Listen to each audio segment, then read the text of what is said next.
তো সরকারকে বলবো একেবারে ক্লিয়ার মেসেজ, আমরা মিডিয়ার মাধ্যমে ক্লিয়ার মেসেজ দিতে চাই, এই আমরণ অনশনের মাধ্যমে যদি কোনো প্রাণহানি ঘটে এই দায়িত্ব সিআর আপনারকে নিয়ে তাকে পদত্যাগ করতে হবে।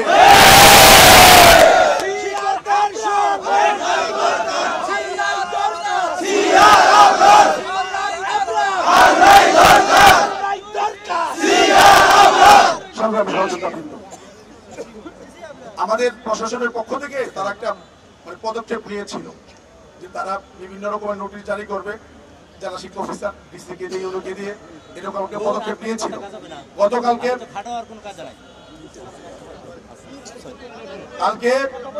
রাতে একটি নোটিশ আমার সহযোগিতা আমাকে দিলেন যে মাদারীপুরের জেলা শিক্ষা অফিসার সেটাকে হাজিরে আপনার তথ্য দেওয়ার জন্য একটা নোটিশ সার্ভ করেছে।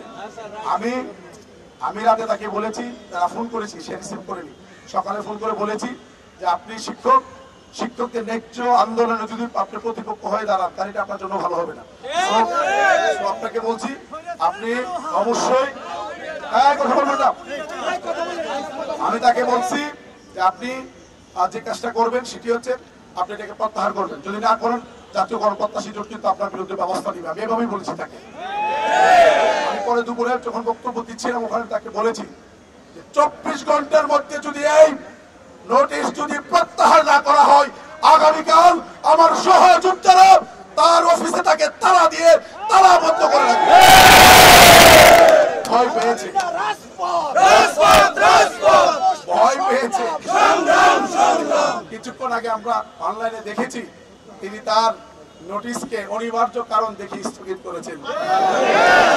আমি সারা বাংলাদেশের জেলা শিক্ষা অফিসার, মাধ্যমিক শিক্ষা অফিসার, ইউনিয়ন, এরপর ডিসি, এসপিওসি সকলের দৃষ্টি আকর্ষণ করছি, আপনারা যদি এই আপনার সাহেবের কোন রকমের কুটচালে পা দিয়ে শিক্ষকদের ন্যায্য অধিকারের প্রতিপক্ষ হয়ে দাঁড়ান, সারা বাংলাদেশ থেকে একসাথে ডাক দিয়ে আপনার জেলায় লং মার্চ করে আপনাকে আপনার অফিসে তালাবদ্ধ করা হবে।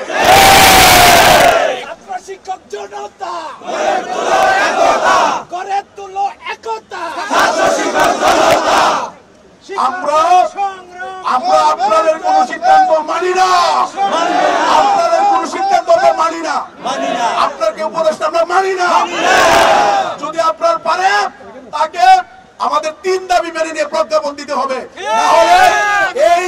না হলে এই ব্যর্থতার দায়ে আপনাকে শিক্ষা মন্ত্রণালয় ছাড়তে হবে।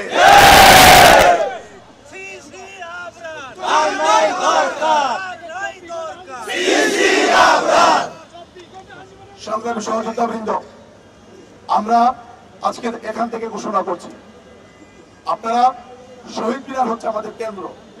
একান্তই যদি কেউ না আসতে পারে, একান্তই যদি অসুস্থতা বা বিভিন্ন কারণে না আসতে পারেন, আপনাদেরকে অনুরোধ করব আপনারা প্রতিদিন সকাল 11টা থেকে 12টায় আপনারা আপনাদের জেলা সদর, উপজেলা সদর যে আপনার উপযুক্ত জায়গা আছে যেখানে সাংবাদিকদের পদচারণা বেশি, আপনারা ওখানে অবস্থান নেবেন। আমি আবার বলছি, সারা বাংলাদেশের প্রত্যেকটি জেলা উপজেলায় যারা এই কর্মসূচিতে আসতে পারেন না, আপনারা 11টা থেকে 12টা আপনাদের সুবিধা মতো জায়গায় আপনারা ওখানে দাঁড়াবেন, প্রতিদিন আপনারা দাঁড়াবেন। এই আপনার সাহেব কিভাবে আমাদেরকে আমাদের দাবি আদায় না করে উনি আমাদেরকে বলে ফিরান। একজন সাংবাদিক ভাই বলেছেন যে উনি নাকি বলেছেন যে ক্লাস হচ্ছে, আমাদের এখনো পত্রিকায় আমরা দেখি নাই, ওনার বক্তব্য আপনাদের কোনো মিডিয়ায় আসে নাই, আসলে আমরা হয়তো আনুষ্ঠানিক প্রতিক্রিয়া দিব। আমি শুধু মিডিয়ার বাইরেকে বলবো যে এখানে যদি লক্ষাধিক শিক্ষক যদি এখানে বাই রোটেশন প্রতিদিন আসে, তো আপনার সাহেব কি ওখানে ফেরেশতা দিয়ে ক্লাস করেন? ক্লাসে ভণ্ডামির একটা সীমা রেখা আছে। ভণ্ড ভণ্ড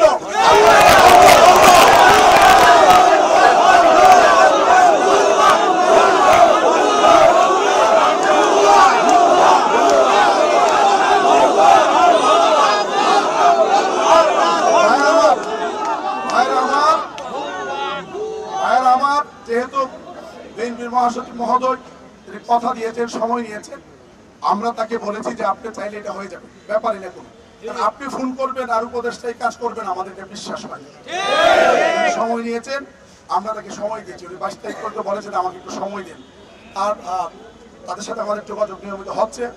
আমরা আশা করি উনি একটা সমাধান বের করবেন ইনশাআল্লাহ। আর বিএনপির মহাসচিবের অনুরোধের পর যদি প্রজ্ঞাপন জারি না করা হয়, আপনার সাহেবকে টেনে হিসড়ে মন্ত্রণালয় থেকে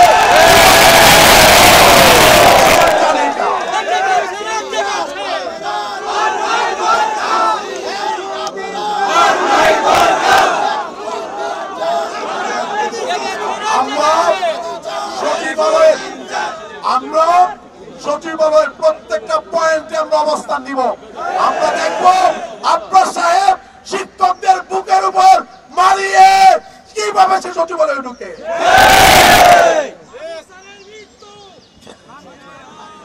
ভাইয়ের আমার, আমি আপনাদেরকে বলি, আমরা সিদ্ধান্ত নিয়েছি 22 তারিখ পর্যন্ত আমরা অপেক্ষা করব, যেহেতু মহাসচিব আমাদেরকে কথা দিয়েছেন। এরপরে যদি না হয়, পরবর্তী যে পরিস্থিতি তৈরি হবে, এটা বাংলাদেশ কখনো দেখিনি, এমন পরিবেশ তৈরি হবে। আমরা আমাদের সকল শিক্ষক কর্মচারী, তাদের পরিবার, শিক্ষার্থী, অভিভাবক, আমাদের প্রাথমিকের ভাই, বিশ্ববিদ্যালয়ের ভাই যারা আছেন, সবাইকে আহ্বান করে ঢাকায় এনে যমুনা আমরা ঘেরাও করবই করবো।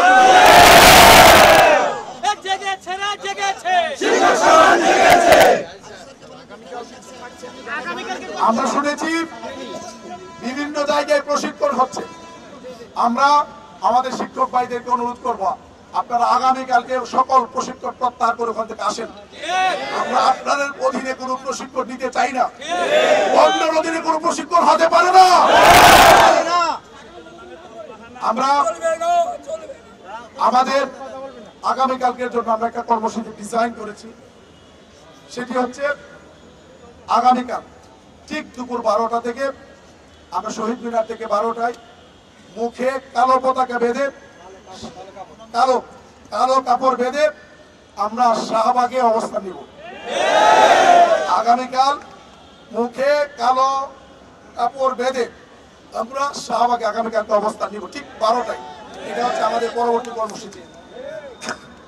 আমরা কালো কাপড় বেঁধে আমরা ওখানে যাব, ওখানে আমরা অবস্থান নিব, বিক্ষোভ করে আমরা ওখান থেকে আবার আসবো।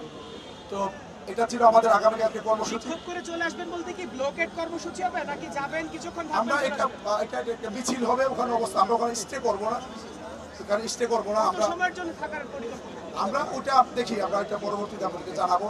এটা তো সময় নিয়ে হয় না, আমরা জনদুর্ভোগের বিষয়টা আমরা মাথায় রাখবো, দুটো মিলেই আমরা কাজ করবো।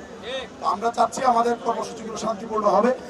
একটা কথা আপনাদেরকে বলতে চাই, আজকে আপনারা যেহেতু মিডিয়া কভারেজ করছেন, আপনারা দেখছেন যেইভাবে সব দল, পথ, সংগঠন এবং শিক্ষকদের বিভিন্ন উইংস সবগুলোর যেইভাবে এখানে একটা একতা তৈরি হয়েছে, আগামী দিনে শিক্ষকরা যেভাবে জেগে উঠেছে, আগামী দিনে এই আপনার পরিবর্তন নোটিশ সার্ভ করে কেউ শিক্ষকদেরকে আর দমন করতে পারবে না। আমি আমার মিডিয়ার ভাইদেরকে ধন্যবাদ জানাচ্ছি যে আপনারা অনেক কষ্ট করছেন এবং আপনাদের মাধ্যমে এই দাবিটি আজকে ইন্টারন্যাশনাল একটা ইস্যুতে পরিণত হয়েছে। আমি আমার সহযোদ্ধারা যারা বিভিন্ন এলাকা থেকে, প্রত্যেকটি জেলা উপজেলা থেকে, দূর দূরান্ত থেকে, আমাকে এক ভাই বলেছেন আমি 600 মাইল দূর থেকে আসছি। আজকে আমাকে বলছে আমি স্যার 600 মাইল দূর থেকে আসছি। এখন 600 মাইল দূর থেকে যদি একটা শিক্ষক আসে, স্ট্রেচারে ভর করে যখন একজন অসুস্থ শিক্ষক আসে, এক পা নিয়ে যখন একজন শিক্ষক এখানে আসে, মা তার 3 মাসের শিশুকে যখন আপনার এখানে নিয়ে আসে, এই আন্দোলনকে দমানোর ক্ষমতা আপনার সাহেবদের হবে না। এই আন্দোলনের ঢেউ সারা বাংলাদেশ ইতিমধ্যে ছড়িয়ে পড়েছে, সারা বাংলাদেশে ছড়িয়ে পড়েছে। সুতরাং এটাকে দমন করার ক্ষমতা আপনার সাহেবদের নেই। যত দ্রুত মেনে নেবেন তত মঙ্গল হবে।